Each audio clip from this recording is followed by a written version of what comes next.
Poyer. I'm the program director for the Wood-Pawcatuck Watershed Association. And Kim Sullivan and I are the co-chairs for the aquatics section. We have a lot to cover in aquatics. We're only going to touch on what we think are the most important things today. Some of it's going to be a repeat for some of you, but one of the important things we think are the basics of how water moves through the land. Okay, so I'm going to start with that. So the first question I have, and I'm going to ask questions and expect answers. The first question I have is, does anybody know what the watershed address is for this facility? Always a stumper. You don't count. The watershed address. Does anybody know what watershed we're in here? Is there any other watershed? There's only one There's watershed. only one watershed. Yeah, I would take the large, the sub, whatever you can come up with. Okay, does anybody know what the closest river is here? The closest river to this facility? Wood River, yes. Okay, so that gives you a clue. We're in the Wood River, the upper Wood River watershed, sub-watershed. I work for the Wood-Pawcatuck Watershed Association, so you're actually in my watershed. Watershed address is really important when you're looking at any type of urban issues, water issues, land issues. You want to know what your watershed address is. So know what your watershed address is, okay? Does anybody know their home watershed address? What watershed you live in your home? Yes. The what? Saugatucket. Okay, so you live in Wakefield. Yeah. Okay. Anybody else know their home address, watershed address? Yep. So do you know what the larger watershed for that is? You really should know. What was one of the big rivers that flooded in Warwick and Cranston during the flood of 2010? The Patuxent. The Patuxent. And Situate Reservoir is part of the Patuxent watershed. Okay? So that helps you understand where you are in place in the landscape, where you live, because your actions have effects on your watershed. So let's talk about a watershed. And I know some of you have seen this before, but I love this model. This is a watershed model. Hold it. Okay. Well, you talk about it. Okay. So what do you notice about this watershed model? Just off the top of your head, what do you notice? Yeah? Different heights, yeah. Very key to how we understand a watershed, yeah? Yeah, starts at higher elevations, and where does it end? A large body of water, an outlet, okay? So the keys about a watershed are, they are divided. It's a natural unit of land, and it's divided by the high points. And everything that falls in this watershed eventually all drains out to one common outlet, whatever that might be. So for the Wood River watershed, all the wood that falls around here is eventually going to end up in the Wood River, which eventually ends up in the Pawcatuck River, which eventually ends up in Little Narragansett Bay. So when I'm having problems here in Westerly, Little Narragansett Bay, I have a lot of nitrogen influx coming in. I might need to look upstream to see what's going on. Are there a lot of farms upstream? Are there a lot of, is there industry upstream? That gives me a clue as to what may be contributing to the problems that I'm having downstream. Okay, so the term for watershed educators is we all live downstream. Normally I would make water move over this. What do you think is going to happen if I poured water on this? What would your predictions be? What? We kind of follow the rivers. And what's the thing about the rivers then? Why would it follow the rivers? Yes?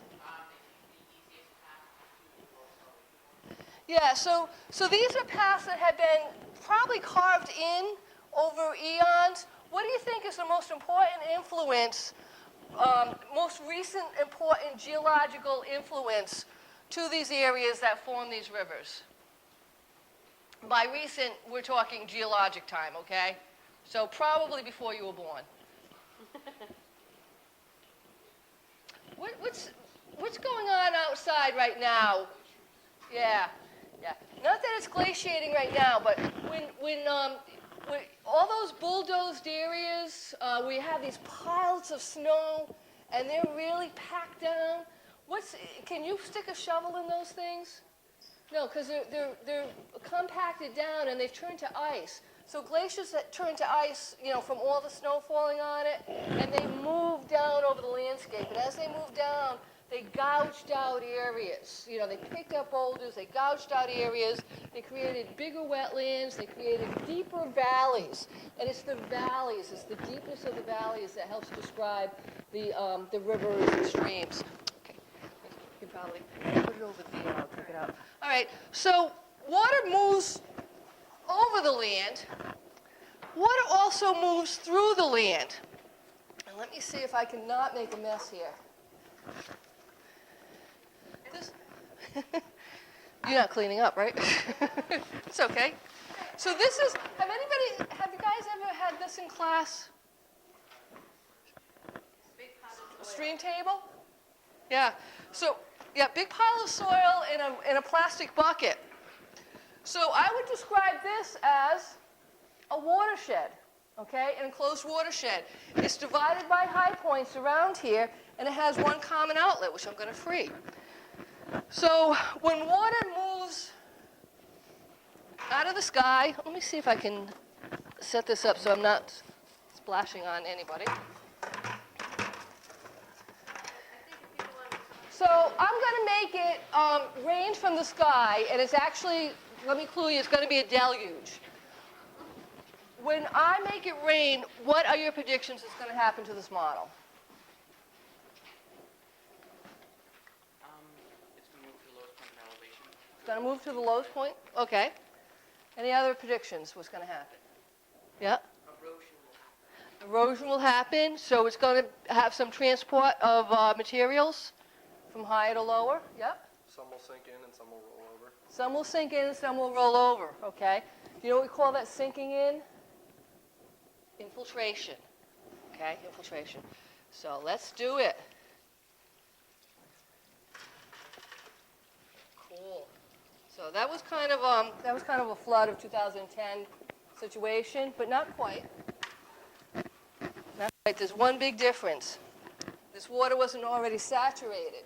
The ground wasn't already saturated. The flood of 2010, it has so many different, 3 different rain events that the first rain event saturated the water, the second rain event saturated up to the top, and the third rain event, the water had no place to go.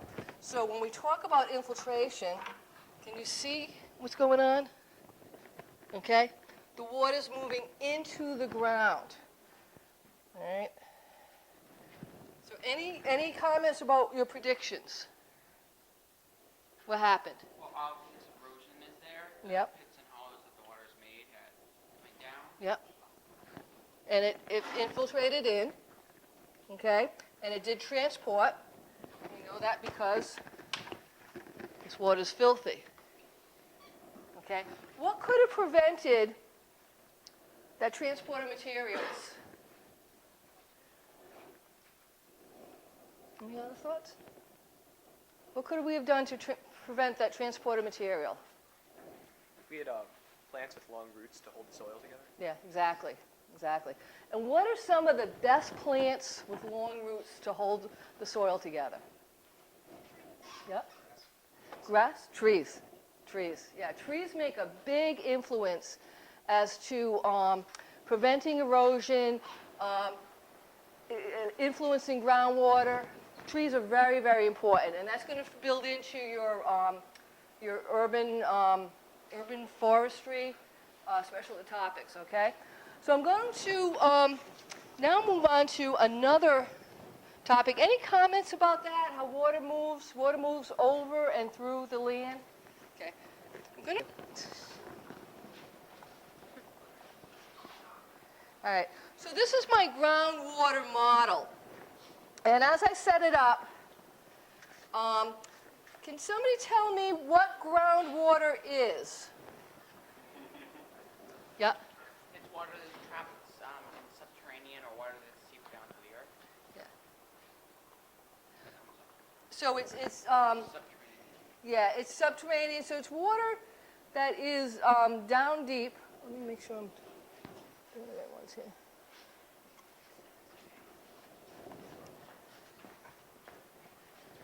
I've got to just make sure I'm putting it into the right places here.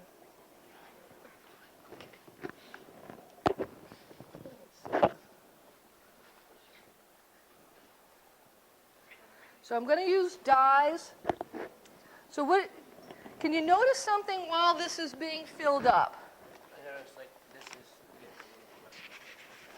Yeah. So you can kind of start to see the water moving through the ground. Let me see if I can. It's kind of hard to see right now. Let me put in these other dyes. I have to be careful. I usually spill this stuff all over the place. It's just food dye, but my hands are usually stained for weeks afterwards. Let's see.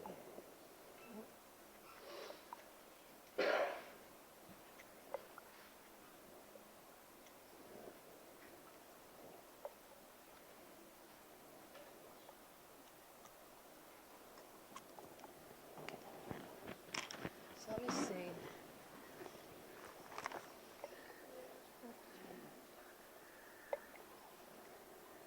So the groundwater, oh, let me get, I got one observation well.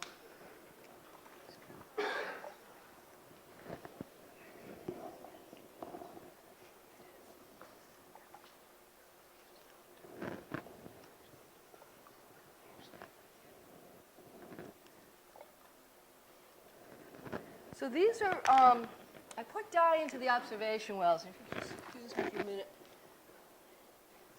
And basically, the top of the, where the water is on top of the observation well, gonna see if I can get something that works. No? Do you have any? It's dripping again on this side. Okay. You know what? I'm going to put a bucket over there.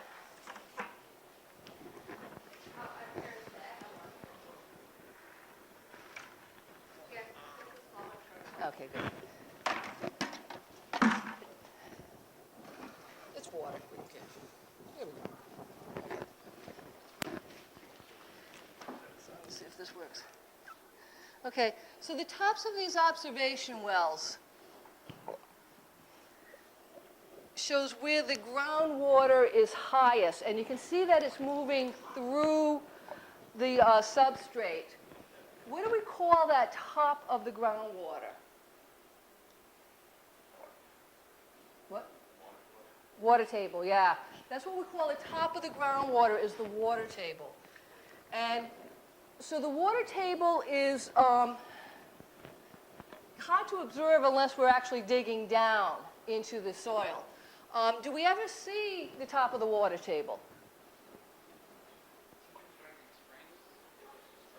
You see springs coming out of the ground sometimes. Yeah. There's another way that we see the top of the water table. Yeah. If you dig enough, you sure do. And unfortunately, this model, for some reason, doesn't show it very well. But the other way that we see the top of the water table is actually where it intersects with the groundwater in the rivers. So we see the rivers are running all year long. In the summertime, it hasn't rained for, a month, but there's still water running in a river. Where is that water coming from? Yep. Yeah. Hi. Yeah, and where did that melting snow in the